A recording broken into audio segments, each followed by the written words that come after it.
Y vamos a iniciar con el nuevo tema, ¿okay? Que es dándole seguimiento al tema anterior que vimos de base de datos de panel.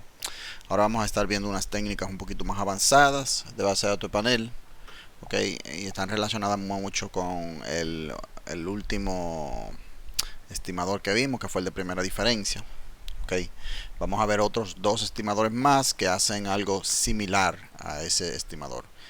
Antes de iniciar aquí, ¿tienen alguna pregunta sobre el tema anterior? O sobre la clase en general.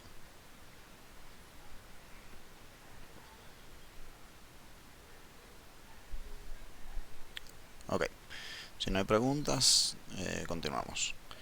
Entonces, hoy vamos a ver básicamente lo que son los dos métodos que se utilizan con mayor frecuencia para base de datos de panel, que es con variables no observables. ¿Okay?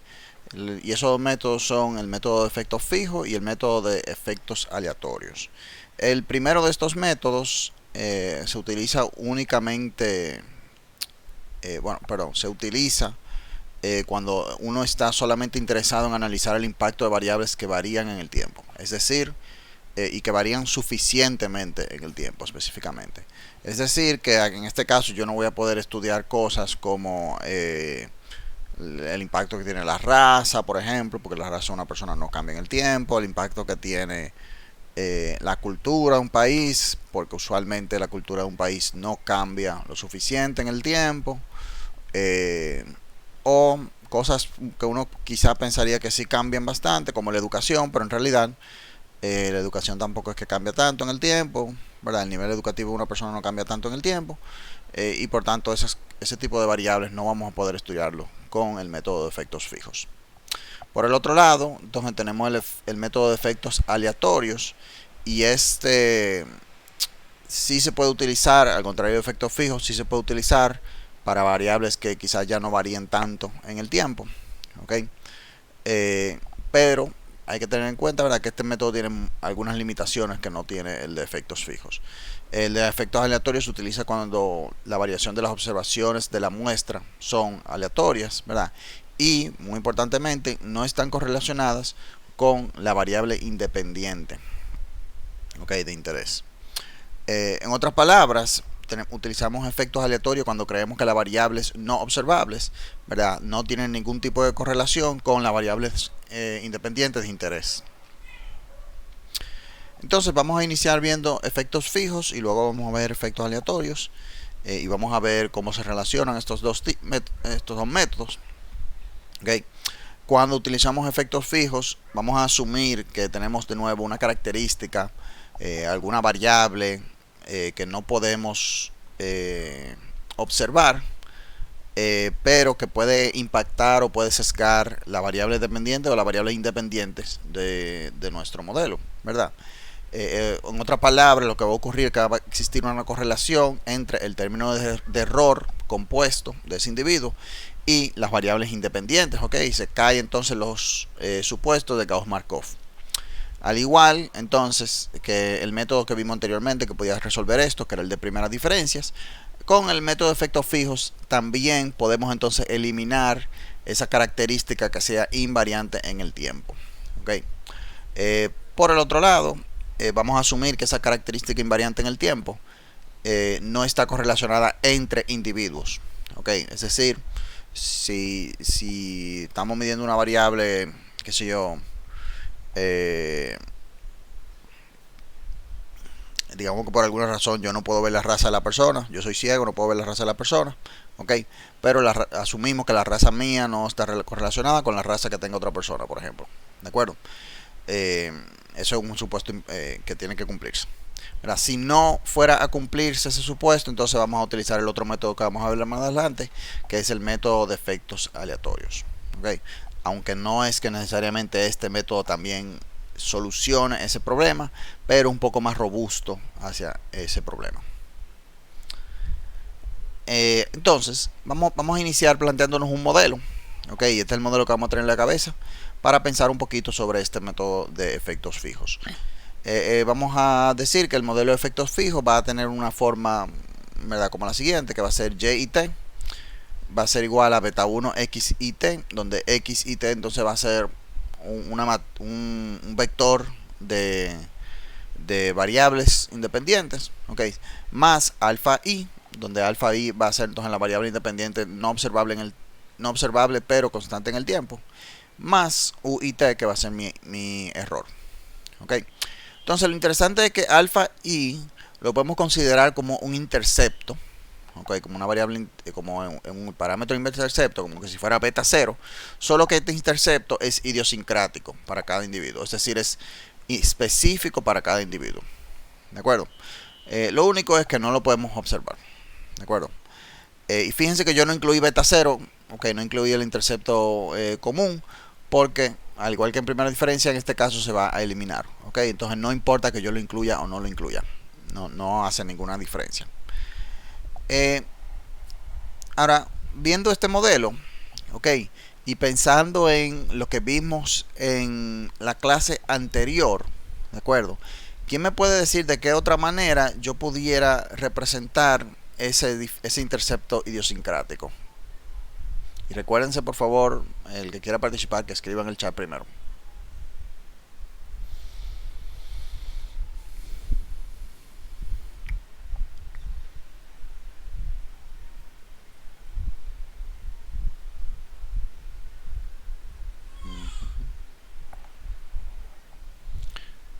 Ok, le voy a dar una pista. Está relacionado a lo que vimos con el método de diferencia en diferencias.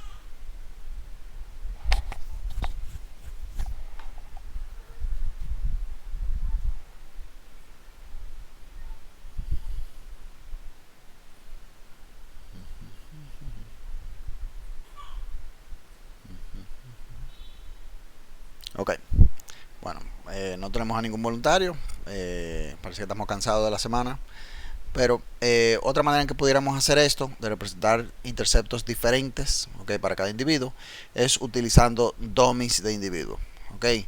Yo creo una dummy de individuo para cada una de mis observaciones de corte transversal, a excepción de una. Okay.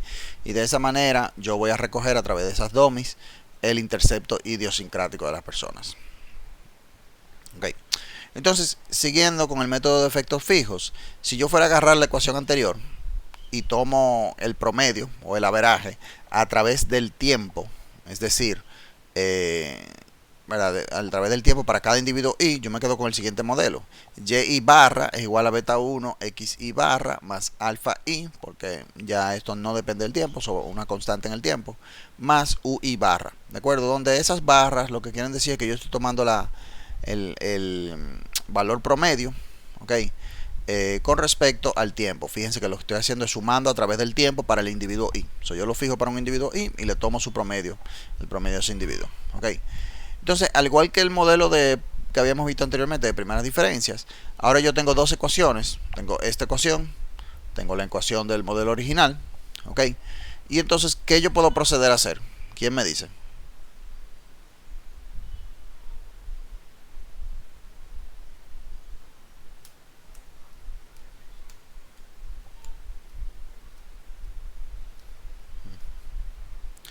Correcto, Juan. Tomamos la diferencia entre ambas ecuaciones. ¿Ok? Yo agarro esta ecuación, le resto la ecuación de promedio. ¿Y qué ocurre? Bueno, los alfa i se van a eliminar, ¿de acuerdo? Mientras que el resto no se va a eliminar. Sí, y solo si, ¿verdad? Tenemos suficiente variación en el tiempo para mis otras variables. Todo lo que le estaba diciendo anteriormente, que necesitamos variación. Y entonces, si yo tomo esas diferencias, ¿verdad? Esa diferencia entre las ecuaciones, yo obtengo mi modelo. Ok, que va a ser el siguiente, va a ser y t menos y barra es igual a beta 1 por, ¿verdad? Entonces la resta de xt menos x barra más uit menos u barra. Básicamente estas diferencias representan las variaciones de la misma persona a través del tiempo. Ok, la variación de una persona con ella misma. Ok, y por eso es que a este modelo y el estimador que vamos a obtener de este modelo se le llama el within estimator. Okay, el estimador de dentro, porque está midiendo el cambio dentro de una observación de corte transversal. ¿De acuerdo? Y de hecho, este otro modelo que habíamos visto anteriormente, okay, donde tenemos los promedios a través del tiempo, este también es un modelo que podemos estimar Okay, y este modelo se llama el Between Estimator, porque en este caso, en vez de estar recogiendo, ¿verdad?, la variación dentro de una persona, aquí estamos recogiendo las variaciones entre las personas, como yo difiero de la otra persona, ¿verdad?, que esté en la muestra. Okay. Entonces este se llama el Between Estimator. Nosotros no vamos a estar hablando más, ¿verdad?, más que mencionárselo del Between Estimator. Cuando yo le hable del modelo de efecto fijo, me voy a estar refiriendo al Within Estimator, okay, que es este, aquí. Entonces, al igual que el modelo de primeras diferencias, tenemos que tener una serie de supuestos que se tienen que cumplir. Okay. Vamos a ver que los supuestos son muy similares a los de primera diferencia, pero va a haber un pequeño cambio, una clave, okay, que va a ser diferente. Entonces, primero de todo, para asegurarnos que el estimador de primeras diferencias no sea sesgado y sea consistente, tenemos que cumplir con tres condiciones. Primero, la muestra de la población transversal debe de ser aleatoria. Segundo, existe variación idiosincrática en el tiempo de las variables independientes para por lo menos algunas de mis observaciones. Y las variables explicatorias, okay, independientes, no tienen una relación lineal perfecta, ¿verdad? No tenemos multicolineal perfecta. Y tercero, tenemos exogeneidad estricta condicional en la no observable, de nuevo, que va a ser el valor esperado de mis errores, condicional en x, y a, y tiene que ser igual a 0. Okay. Donde x y representa entonces la matriz de todas las variables independientes en todos los periodos de tiempo. Okay.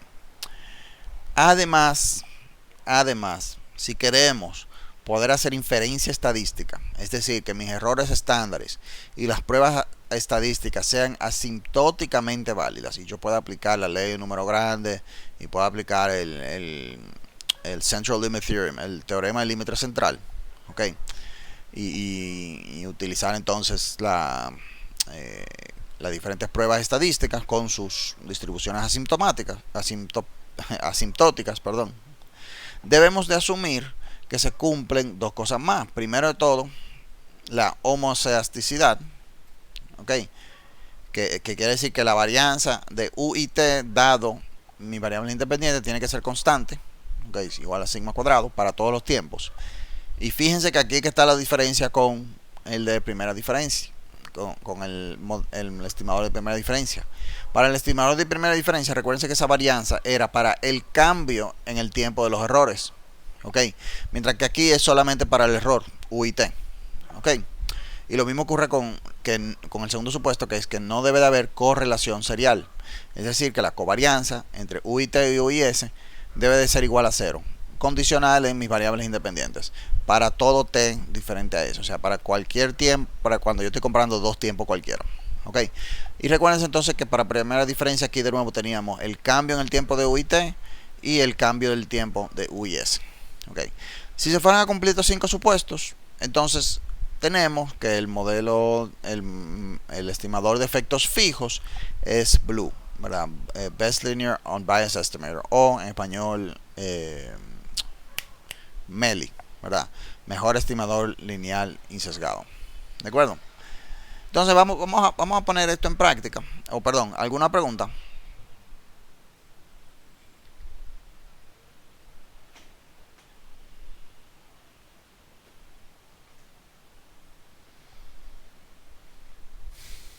Ok, no hay preguntas. Seguimos.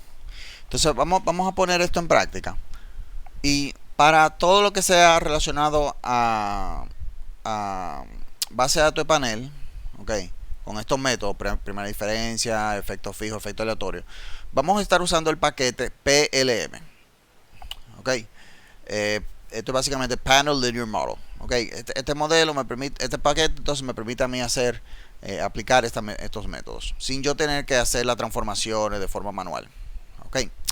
En este caso vamos a usar una base de datos de Woolrich que se llama JTrain, que es básicamente una base de datos que busca ver, que tiene información sobre capacitaciones que reciben en empresas o que dan las empresas para reducir los desperdicios, okay. Y entonces queremos ver cómo subsidiar estas capacitaciones tiene o no tiene un efecto en la cantidad de desperdicio que crea una empresa, okay. So, el comando que vamos a utilizar va a ser el comando plm, okay, igual, el mismo nombre que el paquete, y funciona básicamente igual que el lm, solo que vamos a ver algunas opciones extra que debemos incluir. Nuestra variable dependiente va a ser lscrap, que es el logaritmo de la cantidad de desperdicios creados por la empresa en el tiempo. Okay. Y vamos a tener como variables independientes dos variables dummy, una para el año 88, una para el año 89, y el año base va a ser el 87. Okay. Y vamos a tener nuestra variable de interés aquí, que es lo de los subsidios. Okay. Donde grant representa que recibieron un subsidio en el periodo de estudio, en el periodo de observación, y grant underscore one representa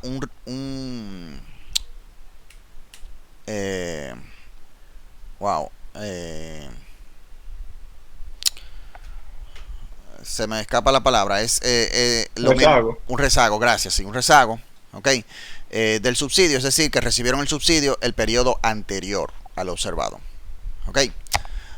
Entonces, en nuestra base de datos, aquí yo le tengo que indicar, ¿verdad?, que los datos están presentes en una base de datos que se llama JTrain.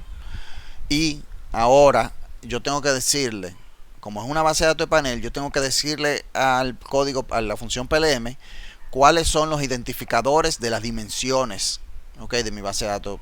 La primera dimensión siempre debe de ser la variable que identifique el corte transversal, la dimensión de corte transversal.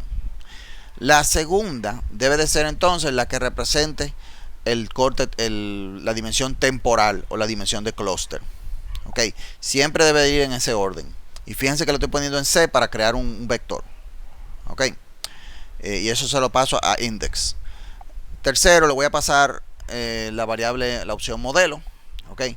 Y dentro de ese modelo yo le voy a especificar que yo quiero aplicar el método de within estimator. Okay. Porque de nuevo, efecto fijo podemos hacerlo within o podemos hacerlo between. Yo le voy a especificar que yo quiero el within. Okay. Y por último, le voy a decir que el efecto, okay, el efecto fijo va a ser a nivel individual. Okay. Eso quiere decir que el alfa varía a través de los individuos y es constante en el tiempo. Okay. Si yo tuviera un alfa que en vez de ser variar individuos, o sea que un efecto fijo de individuos sería un efecto fijo temporal, que es, por ejemplo, okay, y no vamos a entrar mucho en detalle en eso, pero temporal, yo tuviera que ponerle una opción diferente ahí en vez de individual. Nosotros vamos a estar trabajando a nivel individual, que es lo más común. Okay. Ojo, estas cuatro cosas no tienen que estar precisamente en ese orden. Todo lo que yo tengo que hacer es asegurarme que le especifique. Esto es data, esto es index, esto es módulo, esto es effect. Vamos a ver un ejemplo donde yo cambio el orden. Okay. Entonces, vamos a ver los resultados. Okay. ¿Quién me interpreta el resultado?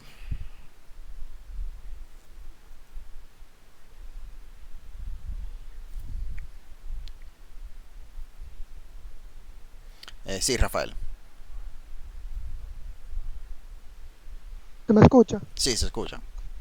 Sí, lo primero que vemos es D88, que si mal no me acuerdo era el efecto que tenía el 88, que sería por cada un aumento de el scrap se estaría ganando menos 0.08 a comparación del año base, que sería el 87. Al igual que con el año del 89 se estaría ganando menos 0.247 con respecto al año base. Sí, disculpa, Rafael, ¿qué es lo que estamos ganando ahí? Si me podría repetir lo que significa el scrap. Sí, el scrap es el logaritmo de la cantidad de desperdicios creados por la empresa. Pues estaría reduciendo por cada 1% de el scrap, se estaría reduciendo la cantidad de desperdicio por la empresa en 0.247 con respecto al periodo anterior. Ok, so, ojo, creo que estamos confundiéndonos ahí un poco, porque el scrap, ¿verdad? Recuérdate, ese parámetro, el estimado aquí, me dice a mí cómo esta variable afecta, aquí tenemos es una semielasticidad, ¿de acuerdo? Bueno, más o menos una semielasticidad, donde en el año 89 las empresas produjeron 25% menos de desperdicios que en el año base, que el año 87. ¿Ok? Por razones que no estamos recogiendo en otras variables. Eso no es, como tú estabas diciendo, que por 1% del scrap que se me reduce los desperdicios. Porque recuérdate que el scrap representa los desperdicios. ¿Ok? Es el logaritmo de la cantidad de desperdicios. ¿De acuerdo? Ok, profe. Sí. Ok. ¿Alguien más quiere continuar?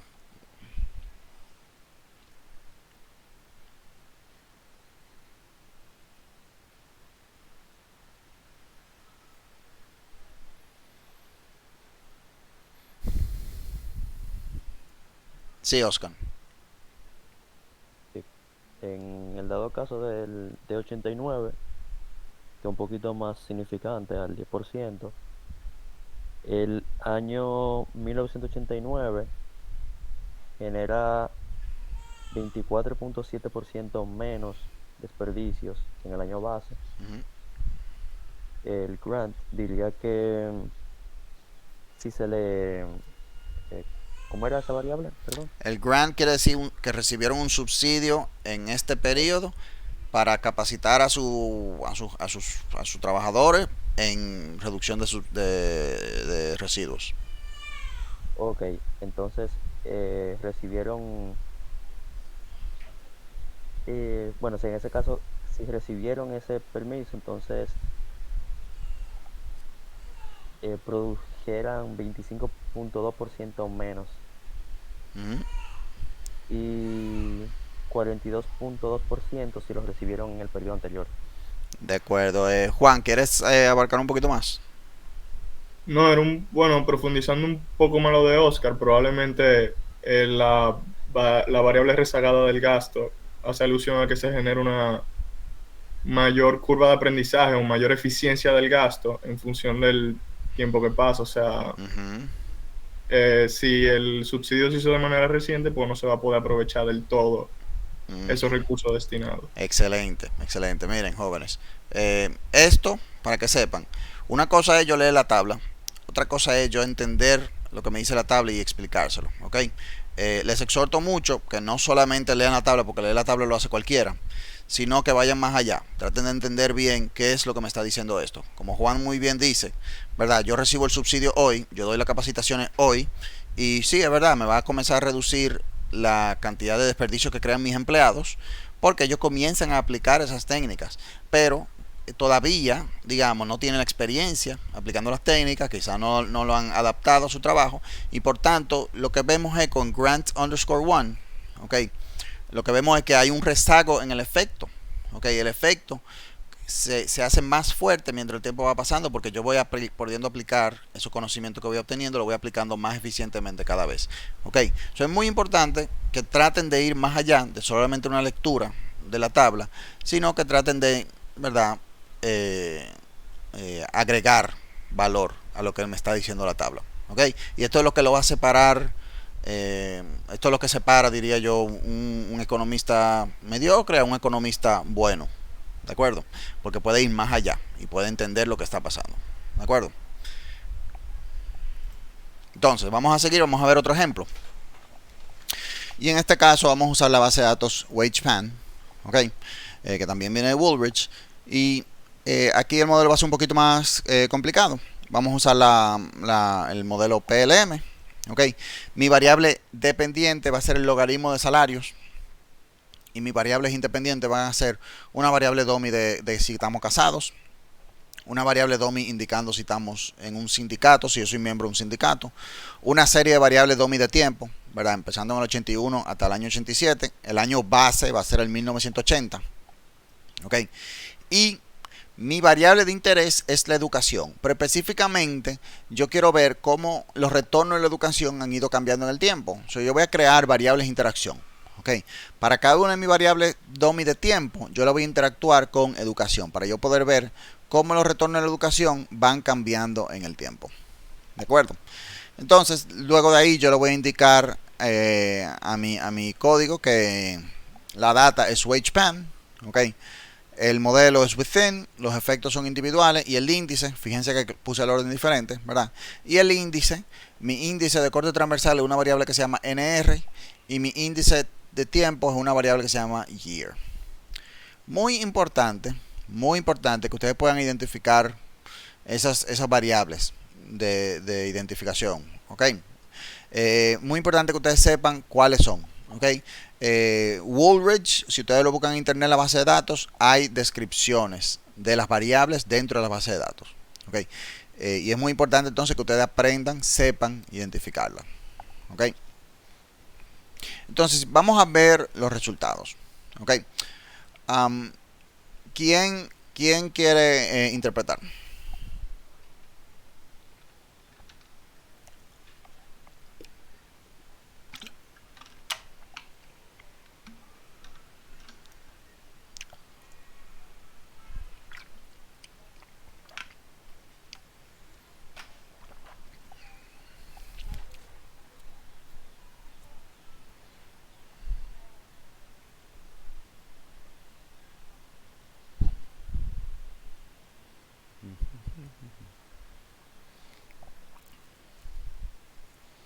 Hmm. Ok, ningún voluntario. Tengo que llamar nombres.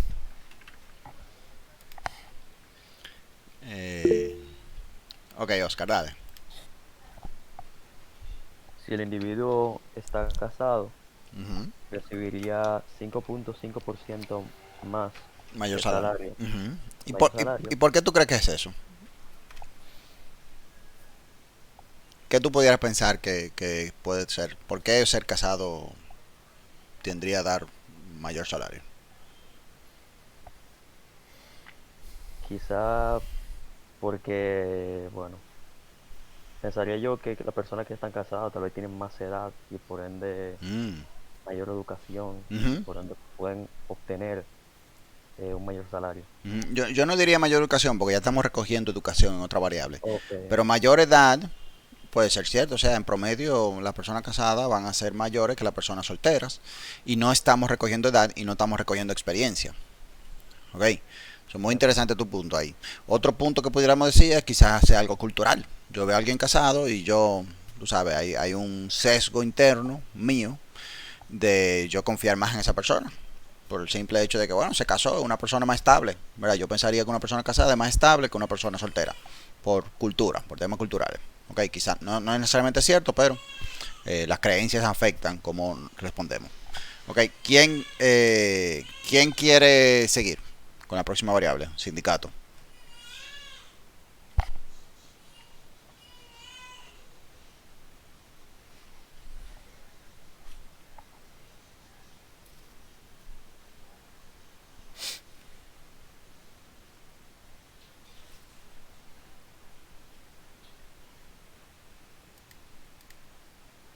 Hmm.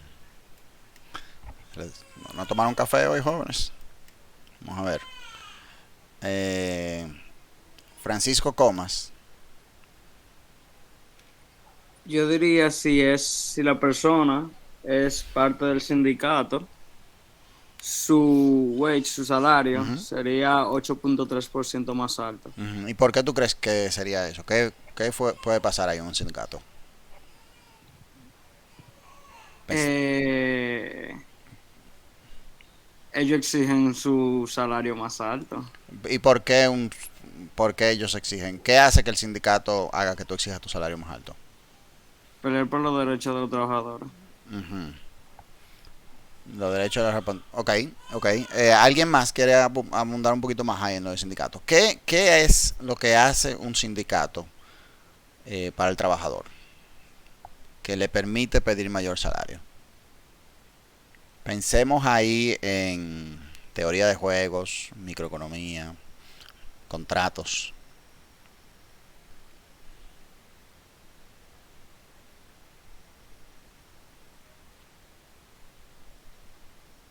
Dale Juan, perdón, no lo vi. Bueno, por lo menos en este país, la reformulación del salario mínimo se hace a través de los sindicatos, o sea, el sector empresarial se coordina con los sindicatos, pero la función principal de ello básicamente representar los intereses del trabajador, Ujú. que mayoría de veces se concentran en eso. También, o sea, es básicamente eso. Ellos quieren por su lado tener el mayor salario posible, la empresa obviamente quiere tener el menor salario posible y siempre el modelo de cuál salario es mejor, que vimos en teoría de juego por lo menos que nunca se llegaba a una solución socialmente óptima. Ok. Eh, ok, sí, más o menos por ahí que vamos. Es muy sencillo, en realidad.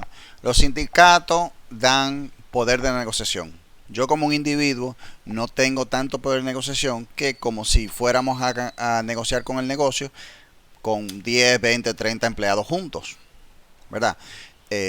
Porque esos 10, 20, 30 empleados juntos pueden hacerle una huelga a la empresa, detener la empresa, las operaciones de la empresa, mientras yo como individuo no voy a hacer una huelga solitaria, ¿verdad? Porque todo lo que van a hacer es despedirme y sustituirme fácilmente. ¿Ok? So, el sindicato da poder de negociación a los trabajadores. ¿De acuerdo? Por último, ¿qué podemos ver con respecto a educación? Sí, Oscar. Que realmente los años, perdón, la educación a través de los años no es tan significativo, aparte de en el 86 y 87. Así que sería interesante, creo, ver si conjuntamente es significante como una prueba F. Ok. ¿Alguien más quiere abundar un poquito ahí? ¿Qué podemos decir sobre el retorno de la educación en el tiempo?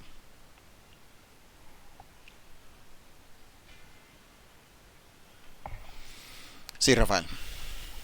Que ha ido aumentando a través del tiempo. Ha ido aumentando. ¿Y por qué puede ser que ha ido aumentando?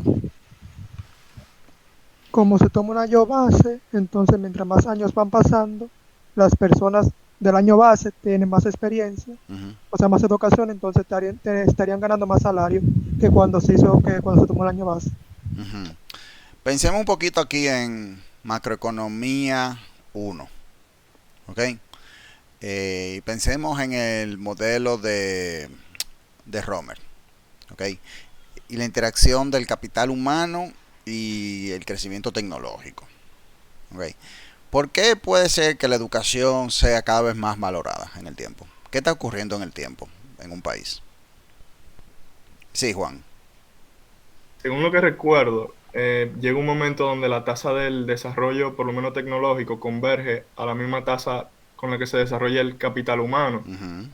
Entonces, por lo tanto, a través del tiempo tiene cada vez una mayor ponderación porque se hace cada vez más dependiente del capital humano, porque realmente, pensándolo desde un punto de vista más práctico, el capital, o sea, viendo el capital como un input de producción, no puede avanzar sin antes un capital humano que lo pueda desarrollar. Correcto, ¿verdad? Entonces, mientras más vayan desarrollándose las tecnologías, mayor nivel de educación tú necesitas en tu empleomanía para poder, de hecho, implementar esas nuevas tecnologías, ¿de acuerdo? Y entonces por eso se va a ir, digamos, hay un efecto de escala, ¿ok? Creciente, donde mientras mayor tecnología, más valor se le da entonces el capital humano que puede implementar esas tecnologías. Y entonces por eso podemos pensar que la educación va a tener un retorno mayor con el tiempo. ¿De acuerdo? Entonces, continuando. Ahora, hemos visto dos métodos que básicamente resuelven el mismo problema. El efecto fijos y el de primeras diferencias. ¿De acuerdo? Entonces, ¿cuándo yo debo de usar uno y cuándo yo debo de usar el otro? Okay. No es que hay unas reglas que te dicen exactamente, pero sino que hay un set of guidelines, una serie de guías, okay, que me permiten tomar una decisión.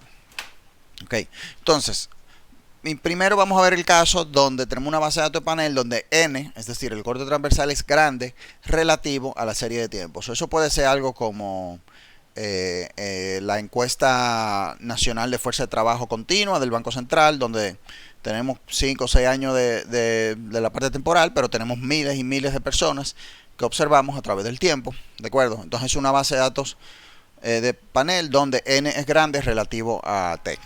¿Okay? Cuando tenemos una base de datos de panel con 3 o más periodos, okay, entonces en ese caso van a surgir diferencias entre el estimador de primera diferencia y el de efectos fijos. Bajo los supuestos que hemos visto de ambos casos, ¿verdad? El estimador de efectos fijos es BLEU, es el Best Linear Unbiased Estimator, y por tanto más eficiente que el de primeras diferencias. ¿Okay? Recuérdense, para los últimos supuestos que vimos. Entonces, pero ojo, primera diferencia sigue siendo no sesgado y consistente bajo ese supuesto. ¿Okay? Todo lo que ocurre es que efecto fijo es más eficiente. ¿Ok? La varianza va a ser más pequeña, en otra palabra, en mis estimados. Muchas veces lo que vamos a ver es que los factores no observables pueden estar correlacionalmente, serialmente correlacionados.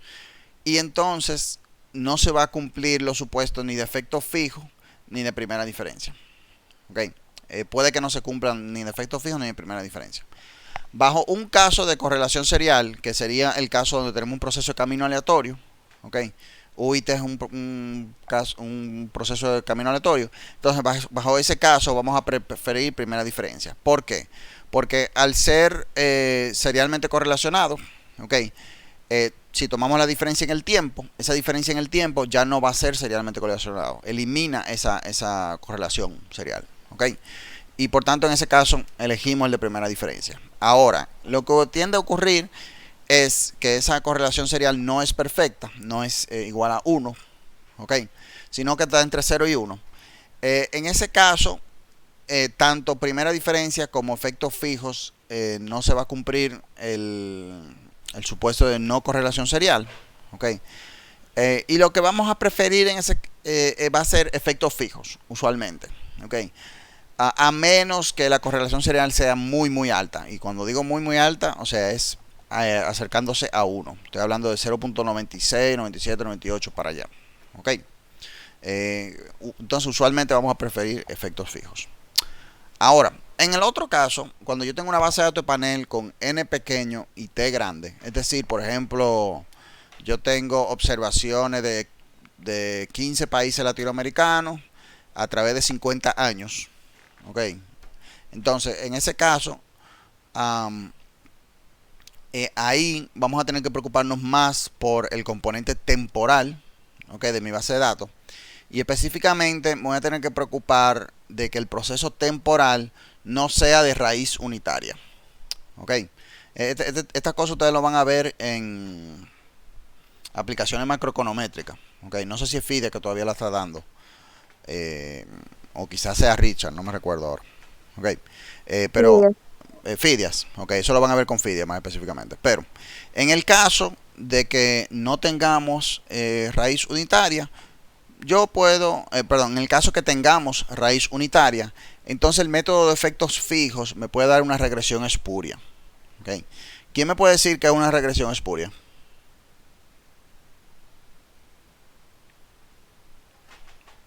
Si no me equivoco, es cuando, o sea, cuando nos da como un resultado, pero aunque las dos lleven, bueno, no sé cómo explicarme, pero o sea, como que aunque las dos parezcan que se relacionan, están correlacionadas, en realidad no tienen nada que ver.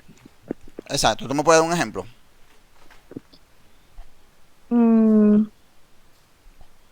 La edad y la cantidad de años que puede vivir una persona y la cantidad de años que estudió.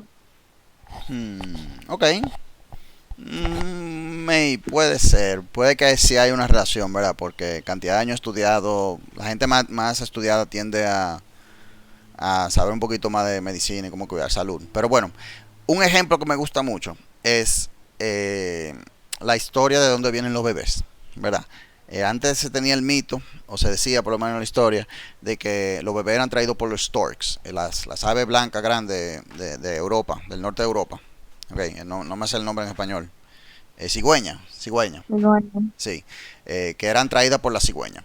¿Y de dónde salió esa historia? Bueno, esa historia sale porque la gran mayoría de los niños tendían a nacer en verano y autumn, otoño.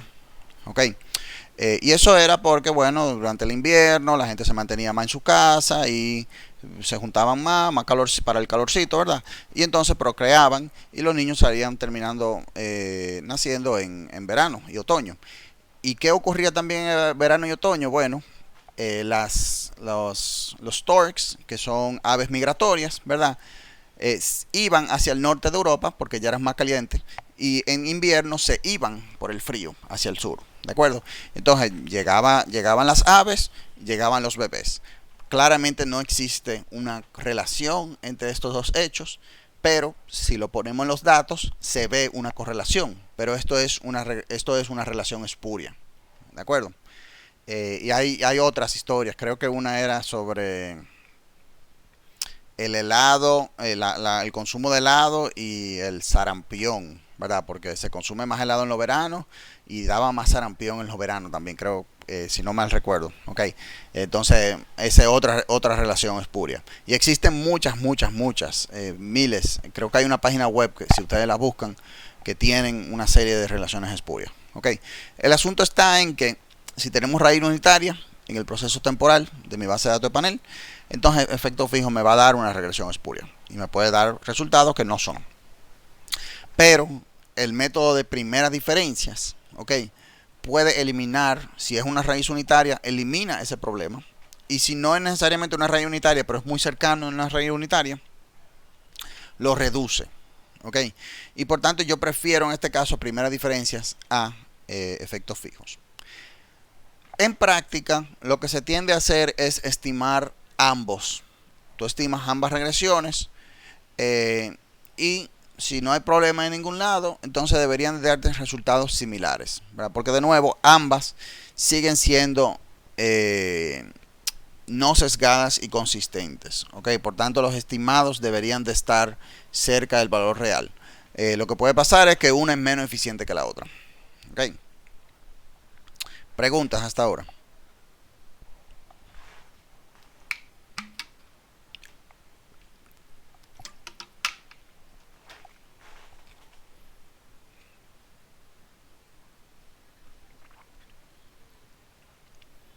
Okay. No, profe, ninguna pregunta. Continuamos. Entonces, vamos a ver otro ejemplo, ejemplo 14.3. Y este ejemplo es continuando con la base de datos sobre los residuos. ¿Ok? Solo que ahora vamos a agregar dos variables más. Vamos a agregar la variable de ventas, el logaritmo de ventas, y el logaritmo de empleos que tiene la empresa. ¿Ok? Y vamos fuera de eso, vamos a montar nuestro modelo igual. Y vamos a ver aquí. Perdón. Ok, en esta versión no se ve. Sí se ve, perdón. Miren, fíjense las observaciones. Aquí las observaciones son 148. Cuando lo hicimos anteriormente, las observaciones eran 162. Ok, lo que está ocurriendo aquí es que tenemos ahora una base de datos de panel no balanceada.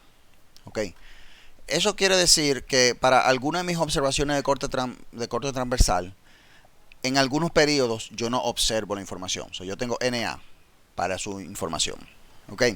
Específicamente tengo NA en esto, en ventas y empleos. ¿Por qué puede ocurrir esto? Bueno, como aquí estamos observando 3 años, puede ser que algunas empresas cerraron. ¿Ok?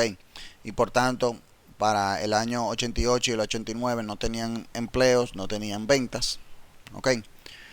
Puede ser algunas que yo decidí recoger porque me cerraron algunas empresas y yo tenía que recoger información de otras empresas.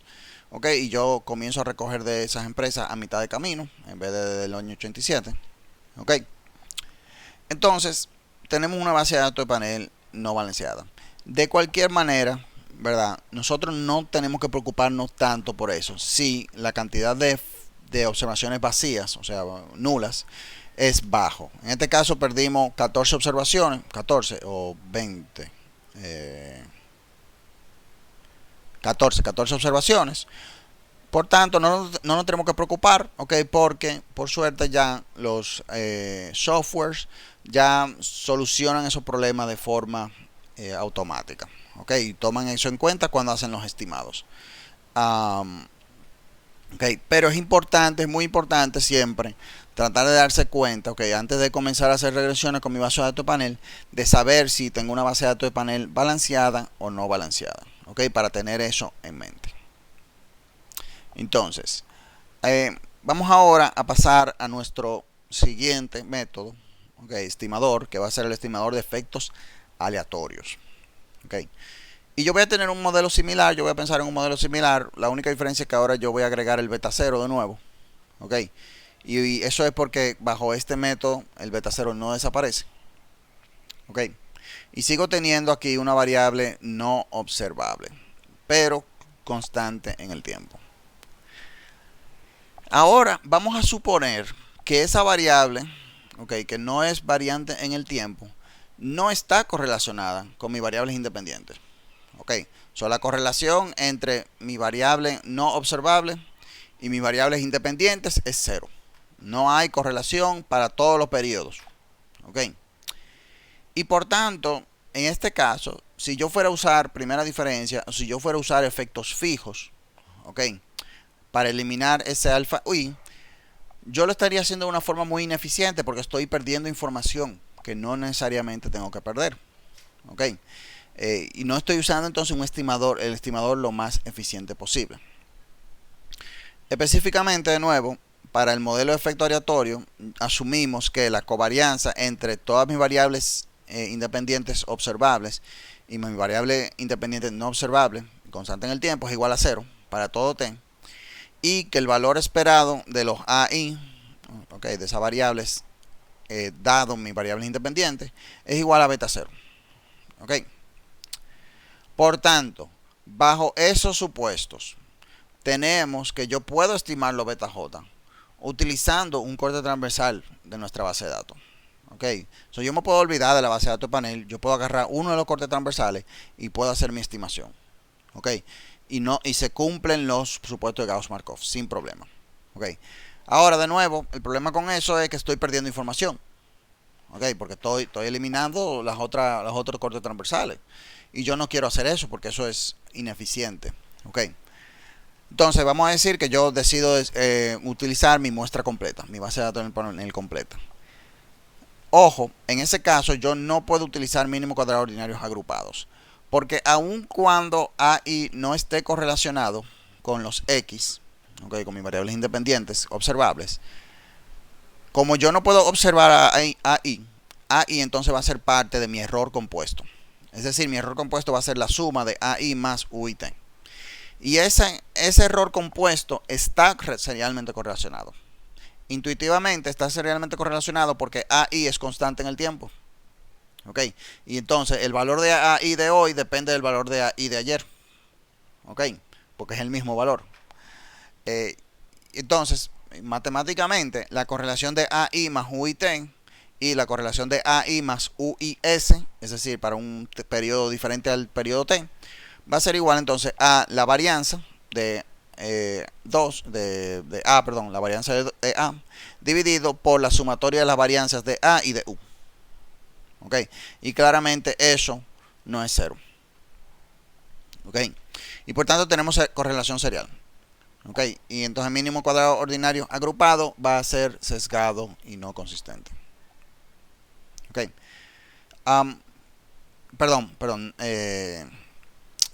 No va a ser eficiente, es lo que quise decir. Sí, sigue siendo no sesgado y consistente, pero no es eficiente. ¿Ok?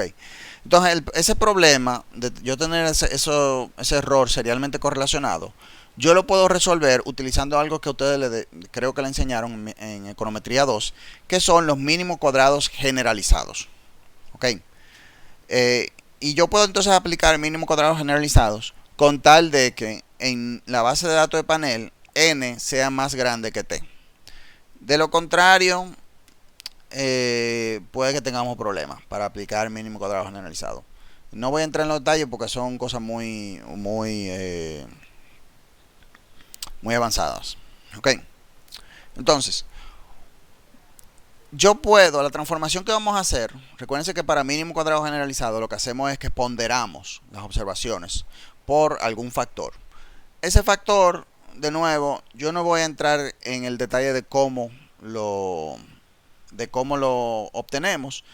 Básicamente se obtiene solucionando un problema de minimización, donde lo que estamos buscando es minimizar la varianza de mi estimado. ¿Ok? Pero el ponderador que yo voy a usar lo vamos a llamar teta, esa es la letra griega teta, ¿ok?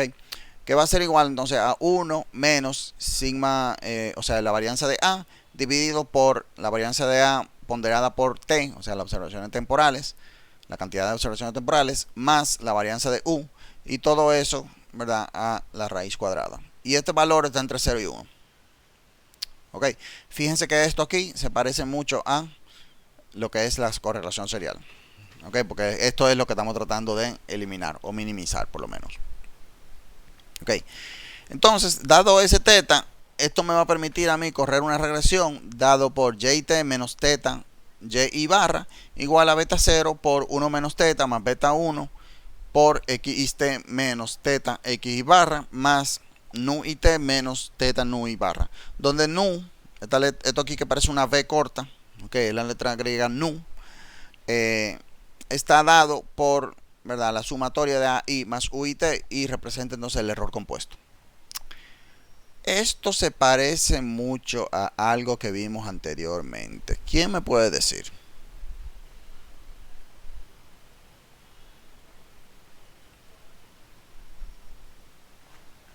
Que vimos hoy. Correcto, Juan. Al modelo de efectos fijos. Específicamente, ¿qué es el modelo de efectos fijos aquí? ¿Cómo yo obtengo el modelo de efectos fijos?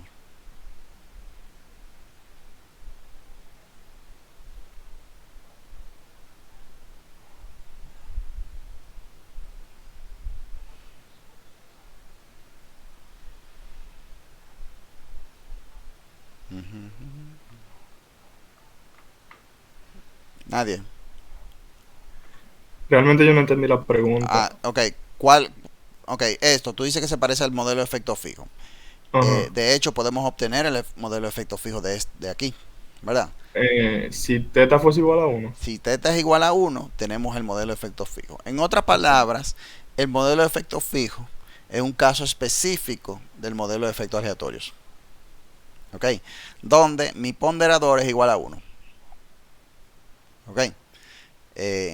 Porque, ¿verdad? En ese caso tenemos que eliminar completamente el problema, porque tenemos la correlación entre a y mis errores. Pero fíjense que ahora, como si teta está entre 0 y 1, ¿ok? Y no incluye el 1 ahí en ese caso, yo puedo incluir variables que son constantes en el tiempo porque no se van a eliminar de completo, ¿ok? Sino que yo solamente le voy a eliminar una parte.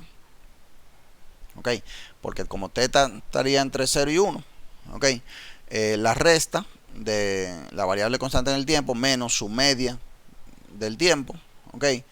Ponderado por teta va a ser un valor que no va a ser 0, ¿de acuerdo? Y por tanto el modelo de efectos aleatorios me permite a mí incluir variables constantes en el tiempo o con muy poca variación en el tiempo, lo cual yo no podía hacer con el modelo de efectos fijos.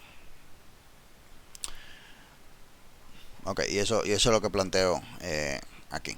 Ok, entonces ahora tenemos un problemita, y es que ese teta yo lo tengo que estimar, ¿verdad? Porque yo no tengo un valor, yo no observo a, y como yo no observo a, yo no sé cuál es la varianza de a, y por tanto yo no sé qué es esto aquí. Ok, so yo tengo que hacer una estimación. Ok, y yo específicamente necesito estimado de la desviación estándar de a y la desviación estándar de u, de mi error compuesto, básicamente. Ok, estos estimados, la manera en que lo vamos a hacer es haciendo un proceso de 2 pasos, donde primero vamos a hacer una regresión inicial, ok, por ejemplo utilizando mínimos cuadrados ordinarios agrupados o una regresión de efectos fijos, y a partir de ahí estimamos sigma a y sigma u. Con esos estimados procedemos a sustituir aquí y obtenemos un estimado de teta. Ok, con ese estimado de teta yo vuelvo y hago mi regresión utilizando este modelo, y entonces de esa manera obtenemos el modelo de efectos aleatorios. Ok, por suerte nosotros no tenemos que hacer esto paso por paso, sino que el paquete PLM me lo hace todo por mí cuando yo le indico que el modelo a utilizar va a ser el random. Ok, ojo, el paquete PLM, yo sé que no lo enseñé en la clase anterior, pero el paquete PLM también hace primeras diferencias. Aquí creo que era o FD o First Difference, una de esas dos opciones. Ok, lo van a tener que buscar, pero es o FD, se pone FD o se pone First Difference. Ahora vamos a hacer una comparación de 3 regresiones. Ok, las 3 regresiones son las mismas. Ok, yo quiero ver los retornos de la educación, controlando por raza, experiencia, matrimonio, o sea, si alguien está casado o no, y si está en un sindicato o no, y una serie de dummies de tiempo. Ok, fíjense, eso yo lo voy a hacer con mínimo cuadrado ordinario, con efectos aleatorios y con efectos fijos. Y fíjense que en efectos fijos, yo de hecho ni siquiera tengo mi variable de interés, educación, no tengo experiencia, no tengo las variables de raza, porque esas son variables que no varían suficiente en el tiempo. ¿Ok? Y como no varían suficiente en el tiempo, yo no puedo incluirlas en mi regresión. ¿Ok? So, ya por ahí estamos viendo una debilidad de efectos fijos. Si vemos los resultados, vamos a ver que los resultados entre mínimo cuadrado ordinarios y efectos aleatorios no varían tanto. ¿Ok? Qué pena que no pongo, se me olvida poner las varianzas, ¿ok? de los estimados, pero lo que vamos a ver es que la varianza de efecto aleatorio van a ser más pequeñas que la de mínimo cuadrado ordinario. ¿Ok? Y cuando comparamos contra efectos fijos, ¿verdad? Las tres variables que sí podemos recoger, vemos que aquí sí hay diferencias sustanciales entre los resultados. Eso nos trae a una pregunta: ¿cuál de esas tres regresiones yo elijo? ¿Cuál es la que tiene la razón? ¿Ok? Y específicamente la pregunta va a ser entre efectos aleatorios y efectos fijos, ¿verdad? Porque ya vemos una de las debilidades de efectos fijos. De nuevo, no puedo incluir mi variable de interés para comenzar. ¿Ok? Pero tenemos que tener en cuenta que efectos fijos es usualmente el método preferido. ¿Por qué? Porque efectos fijos es robusto a cuando mi variable no observable está correlacionada con mis variables independientes de interés. Recuérdense que yo no puedo observar esa variable y por tanto yo no puedo medir la correlación que existe entre mi variable no observable y las variables independientes. ¿Okay? Si existe alguna correlación, efecto aleatorio va a ser sesgado y no consistente. Mientras que si no existe, mientras que efectos fijos va a ser no sesgado y consistente. ¿Okay? Aun cuando efectos fijos sean menos eficientes, ¿okay? Sí sigue siendo más robusto al hecho de que esa correlación puede existir. En caso donde tengamos el problema aquí, que yo no puedo incluir mi variable de interés, ¿okay? En esos casos, claramente, digamos, la preferencia va a ser el modelo de efectos aleatorios. Pero yo tengo que tener en cuenta que cuando yo haga mi modelo de efectos aleatorios, yo puedo estar cayendo en el problema de que estoy estimando algo que es sesgado y no consistente. ¿Ok? Y yo tengo que tener eso en mente. Y yo tengo que obtener un argumento bastante fuerte de que esa correlación no existe entre la variable no observable y la variable independiente. ¿Ok? O yo tengo que entender que lo que sea que yo estoy recogiendo quizás no me sirva de mucho. ¿Ok? En esos casos, cuando yo decido utilizar efectos aleatorios, yo lo que tengo que hacer es tratar de incluir todos los posibles controles, variables controles constantes en el tiempo que puedan estar recogiendo, ¿verdad?, la mayor cantidad posible del efecto de mi variable constante en el tiempo no observable. ¿Ok? Para tratar de asegurarme que ese supuesto de esa correlación se cumpla. ¿Ok? De que no existe esa correlación. ¿Ok? Ojo con eso. Ahora, podemos, de hecho, formalmente elegir entre los dos modelos utilizando lo que se llama la prueba de Hausman. La prueba de Hausman es una prueba de chi cuadrado, ¿ok?, la cual tiene como hipótesis nula que ambos estimadores son consistentes. Y por tanto, bajo la hipótesis nula, el estimador de efectos aleatorios es preferible, porque es el más eficiente. Si la hipótesis es rechazada, okay, si yo rechazo la hipótesis nula, entonces yo utilizo efectos fijos, porque efectos fijos es el estimador robusto. Okay. Y va a ser el estimador que me puede decir a mí, me puede garantizar que va a ser consistente y no sesgado. Okay. Esa prueba de Hausman se corre utilizando, dentro del paquete PLM, utilizando el comando pH-test, okay, donde el primer modelo que yo voy a poner va a ser el de efectos aleatorios y el segundo va a ser el de efectos fijos. Okay. Tengo que ponerlo en ese orden. A menos que yo haya hecho cambios en ese código, tengo que ponerlo en ese orden. De lo contrario, van a haber problemas. ¿Ok? Preguntas. Profe, una pregunta. Sí. Que en el código para el PLM, cuando se usa index, las variables o valores que se dan ahí, ¿se los dejan saber en el ejercicio o cómo se obtendría? De nuevo, tú tienes que familiarizarte con tu base de datos, ¿ok? Porque en la vida real no te van a poner un ejercicio y te van a decir, sino que tú tienes que aprender a buscar los metadatos, ¿ok? A buscar las definiciones de variables. So, Woolrich específicamente, tenemos una página web, ¿ok? Que es esta, se lo voy a poner en el chat.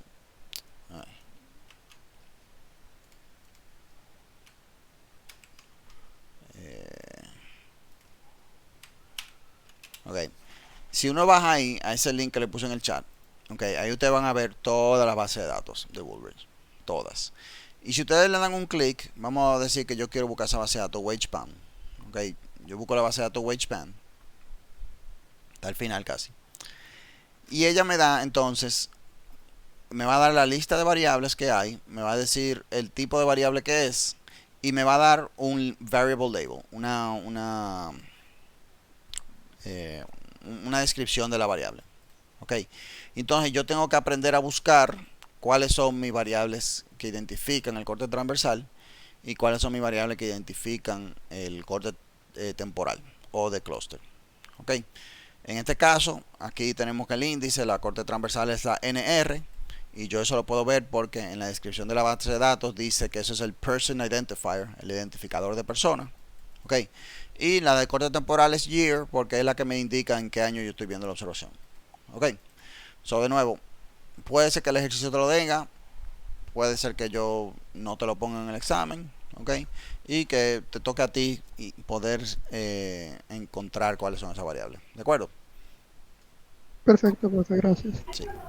Profe, Sí. una cosa, Sí. siguiendo con esa pregunta, entonces básicamente, por ejemplo, si vemos el modelo de efecto fijo, por ejemplo, que la variable o la matriz de variable independiente o variable en el tiempo tiene un subíndice I sub t, perdón, IT, sería básicamente eso lo que estamos viendo aquí, ¿no? Correcto. El I Ok, es el identificador de individuo y el T es el identificador de tiempo. ok, perfecto. Entonces, within compararía más con el I y el between con el T. Correcto. Ok. No, déjame. Ah, bueno, ok, perdón. El Within Estimator compara básicamente como estamos tomando la diferencia dentro de una misma persona en el tiempo. Ok, vamos a buscarte. O sea, a eso me refería, como es una misma persona que se compara, Sí, no la demás o sea, en función es del... lo que tú estás recogiendo. Es la información que tú estás recogiendo. Tú estás recogiendo información sobre cómo esa persona va cambiando en el tiempo. Ok. Mientras que en el Between Estimator tú pierdes esa información. ¿De acuerdo? Y lo único que tú ves, la única variación que tú ves en tus datos va a ser variación entre individuos. Sí. Ok, ok, entonces una es... Ok, entiendo ya, Sí. perfecto. Okay. ¿Alguien más? ¿Alguna pregunta? Profe, en cuanto a la interpretación, que Ujú. usted nos dijo que lo mejor es abundar lo más posible Sí. con nuestro conocimiento. Cuando lo estemos haciendo, ¿cómo usted preferiría que lo escribamos? Digamos que diciendo un yo considero o lo más probable esto se debe a qué, o con seguridad. Me refiero a esto se debe a qué o Eh, esto se debe a esto. sí. Trata de... Mira, porque aquí te estamos preparando para ser un profesional ya. Y cuando tú estás escribiendo un paper o un reporte o algo así, usualmente tú lo que vas a hacer, es que esto quizás tú no lo puedas hacer en el examen, digamos, pero usualmente lo que tú vas a hacer es, o tú tienes alguna otra variable que te permite a ti identificar eso, lo que está ocurriendo, o tú tienes una serie de papers, una revisión literaria que tú has hecho, que se observa ese mismo efecto y se observa que ocurre por esto y esto y esto, ¿ok? Entonces tú tienes que hablar ya con seguridad, ¿ok? Si tú no tienes, ahora, no te digo que 100% tiene que ser así, ¿ok? Porque muchas veces también lo que puede ocurrir es que tú tengas una hipótesis o una serie de hipótesis de por qué está ocurriendo eso, pero que tu estudio está limitado, Okay, tu estudio es limitado por los datos que se tienen disponibles y entonces todo lo que tú puedes presentar son hipótesis. Esto no es malo, esto es bueno, okay, porque eso avanza la ciencia de cualquier manera, porque al tú plantear esa hipótesis ya tenemos hipótesis para futuros estudios. ¿De acuerdo? Eso tú lo puedes plantear de esa manera también. Tú puedes decir, bueno, esto me permite a mí poner como hipótesis lo siguiente, y lo vamos a dejar para un estudio futuro, por ejemplo. Okay, tú puedes hacerlo de esa manera también. ¿De acuerdo?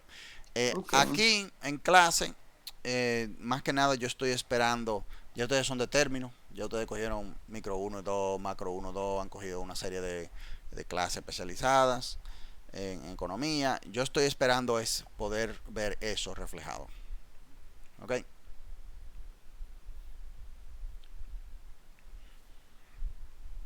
¿Alguien más? ¿Alguna pregunta?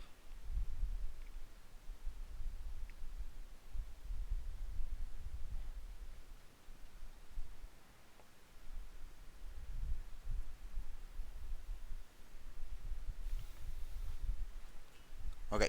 Si no hay más preguntas, voy a parar la grabación y vamos a terminar aquí, jóvenes.